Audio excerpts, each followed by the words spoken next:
Good evening. This is Budget Battleground. We are now just a couple of days away from a budget, and a lot is riding on this. Lots of expectations from it. People are already starting to wonder when the next general election is coming, and there's talk about that perhaps being accelerated. So could this be the last full-fledged major budget before the general election, maybe the last budget before the general election? And therefore, is it going to be a political budget? Is it going to be a budget that tries to consolidate the gains of the last 4 years? What exactly is it going to contain? That's the big question. But before we get into that, I think it's worthwhile for us to just take a look at the landscape that there will be before Arun Jaitley when he stands up to give his budget speech. And frankly, there's good news and there's bad news. Both of them are there, and perhaps both of them were mentioned to some extent in the economic survey. Let's start with the good news. The good news says that, yeah, growth is going to pick up. Growth is going to be reaching 7.75% by 2018-19. Once again, the fastest growing major economy in the world. And that's a good position to be in. Number two, there is good news on the GST front, where apparently, according to the economic survey, the number of indirect taxpayers is up and up very sharply. And that's again really good news. Even on the income tax front, 1.8 million extra income taxpayers. That's good news, because that means that the finance minister has some leeway with rates. If a lot more people are paying tax, that means that actually tax rates can be relatively moderate. An interesting new report has come out which has answered one of the biggest questions that the government's been having, which is on jobs. And the government's come under a lot of attack on joblessness. That attack is still on, but this particular report says that actually a large number of people have been employed in the formal sector. So that's what you're looking at, and you're looking at Provident Fund and other data. Perhaps the picture on employment is not quite as bleak as it seems. And there are people who attacked that report, but at least that is one piece of good news that the government will look at. And finally, manufacturing export growth up reasonably sharply. So these are just some of the factors. There are others, of course. I'm just listing some of them for you. Now, against that is the bad news. And the bad news is that this absolute fantastic sweet spot that we have been in, government with a majority dedicated to development, as some people were saying, and low oil prices, that might be coming to an end. Oil prices likely to rise, and this might be something which is eventually going to have a major dampening impact. Number two, investments continuing to fall, and we're going to have industrialists telling us why that's the case. Third, agriculture. Perhaps the biggest question that the government is going to be facing in the budget is, what are you going to do with agriculture? Not just the indigenous factors, other aspects. Economic survey, for example, was saying climate change is going to have an impact on that. But whatever is happening, the news in the farm sector is not good. Agricultural growth, for example, down fairly sharply in Q2 of 2017, so not really good. And then education. You would expect the government to be somewhat concerned about education. There's a lot happening around the globe. Is India being able to keep up?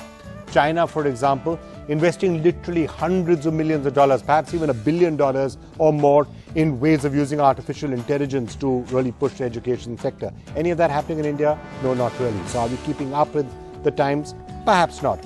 So if I could just list some of the priorities, therefore, for the finance minister when he stands up to speak: crop prices, healthcare, what are you allocating money in, jobs. These are some of the areas, infrastructure, that you would expect the finance minister to be paying a certain amount of attention. And well, here on this piece of paper, I have some of the suggestions that he might want to put up, but I want to get the experts to weigh in on this. So it's great to have joining us from Mumbai, Nainalal Kidwai. It's always a pleasure to have you, Chairperson of Max Financial Services. P.N. Vijay is also joining us, well-known economist, been close to the BJP in the not too distant past. Anil Khaitan joining us, President of the PhD CCI. It's a pleasure, of course, sir, to have you with us to tell us what industry is thinking of and expecting. And two people from industry, two young industrialists who have their own take on what really needs to be done. Ratul Puri, Chairman of the Board of Directors of Hindustan Power Projects, and Rahul Munjal, who's the Chairman and Managing Director here of Future Energies, Renewable Energy, really pushing on solar. And I do want to talk to you on that, whether that's one of the areas where you can expect a big thrust coming in the budget. Right, let me start off by first, I laid out the overall landscape. Maybe if all of you in a minute or so, or less ideally, could just tell me, do you agree with that rough landscape? Otherwise, what do you think the finance minister is really going to keep in mind in this budget? P.N. Vijay, why don't I start off with you? What do you think will be the 2 or 3 factors which will be uppermost in Arun Jaitley's mind as he was preparing this budget? Political factors, economic factors, both?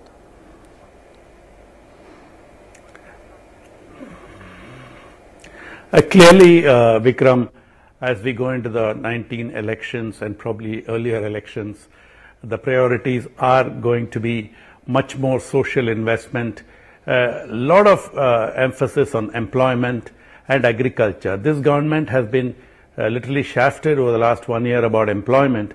Of course, they have changed the method of computing after the Planning Commission came out with tax-based data, which added about 5 crores to the non-farm formal sector. But even then, it is a stark reality that people are coming out of business schools, out of engineering colleges, and they don't have jobs. And so there has to be something very quick, very direct. And the other point, the survey almost throws up its hands. It's interesting, the survey is very, very pragmatic. It throws up its hands on private investment. Private investment is at a 10-year low. And it says that basically corporate balance sheets are stressed. That means the companies are really bad off financially to make investments. Secondly, banks are stressed. So where is the money, private capital coming from? So the big issue is how much can government spend? If government keeps on spending on public investment in infrastructure, where is the fiscal space to spend on education and health? And if especially oil prices go to 75, the fiscal space even becomes less. So Jaitley has a huge problem on his hands. He has to think of employment, he has to think of education, and the fiscal space is getting cramped. And interest rates are going up. About politics so frankly, I wouldn't be in his place on the... Okay, so yeah, so challenging budget this time, lots to think about. And yeah, I won't be in his place on 1st February. It's very unenviable. Yeah, so it's a slightly tougher position to be in. Nainalal Kidwai, perhaps some of the easier years were the previous years, and it's not that this government has not pushed through reforms, it has. You could argue whether it's a right reform or the bad reform, but they have pushed it through. What do you think Arun Jaitley is going to try and do? I mean, there are certain big areas of concern, farm, jobs, so on and so forth. Some areas of good news as well. What do you think he will be keeping in mind?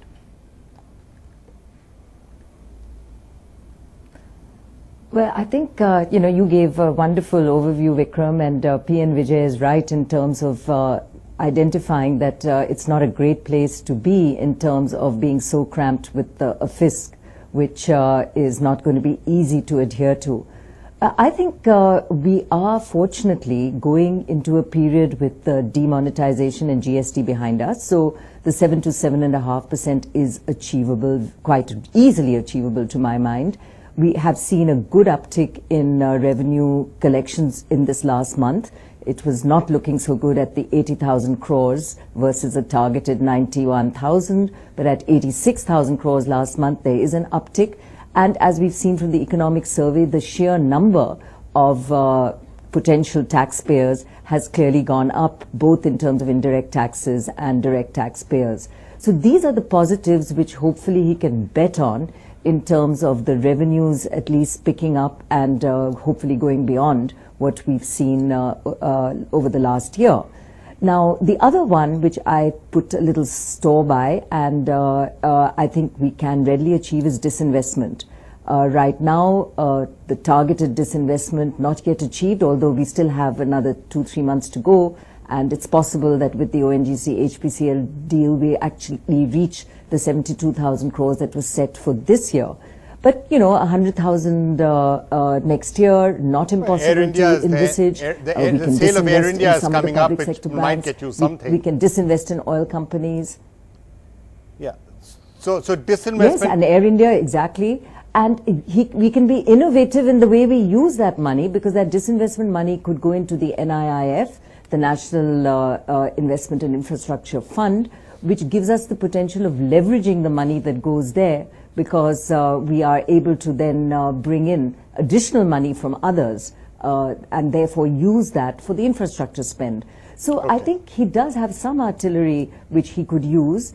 Clearly, the issue on oil prices is a very worrying one, because it's potentially inflationary, it impacts GDP, it impacts the current account deficit both negatively, and unfortunately the conjecture, and I think the economic survey points this out, is looking like Brent moving up rather than down, as you also identified. Yeah, so Rahul Munjal, who's here, is saying, is no doubt going to say, don't worry about oil.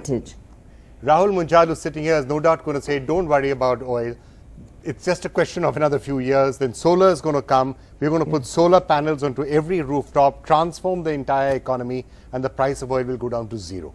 Well, 10. You know, Vikram, I couldn't get a better segue into my little talk. Of course, the oil prices are going up. India needs energy security. We are fighting against climate change. Our Prime Minister has made a very ambitious, a goal for 175 gigawatt, then a promise in the Paris Accord. So keeping all this in mind, keeping the fact that solar is literally a sunrise industry, and today it's employing many young youth. There are many startups. From what I understand, there were only about 100 companies about 4 years back. There's over 10,000 companies today, and they're all of different size and scale. So we have the startup program, we have the Make in India program, we have the energy security. So this is bet very heavily on things like solar and wind and others right now. Absolutely. You know, so the government has planned to do 20 gigawatts this year through 35 odd solar parks. Yeah. And I think that's not enough. Let's talk about doing 40 solar parks this year. I'm going to try and keep it all general and not to your specific area. So one thing related, though, I will ask you before I move on to the others, is the economic survey does talk, and all of us have been doing nothing but talking about pollution, the problems with pollution. Yeah. Do you think it is very possible that in this budget there will actually be a anti-pollution package? Let's just put the money into the budget to put happy cedars all across Punjab and Haryana so that we might be able to breathe next winter. You know, there used to be a pollution tax. For example, there was a coal cess which went away with GST. So we are actually, we've gone away from targeting pollution, or at least taxing pollution. So we need to go back to a regime where we tax pollution. Right. Let me get into the other. Ratan, also wanted to ask you what Naina was saying and PN Vijay was saying. Investment, private sector investment is not picking up. The economic survey talks about it also, right? And we have a problem. The government only has X amount of money to spend. It would like, no doubt, to spend more on health and education and farmers' issue and rural sectors. It needs corporate India to step up and do a lot more of the investments. Not happening. What's the reason for that? Is it the past debts? Is it that corporate India is not happy with the environment, investment environment? What is it? What's the problem? So firstly, Vikram, I think I'm going to get if you look at if you look at the way the government has conducted themselves over the last few years, they've been fiscally prudent. I think that's a big positive, because that doesn't then crowd out private sector investment. But we have seen slow private sector investment because there was an investment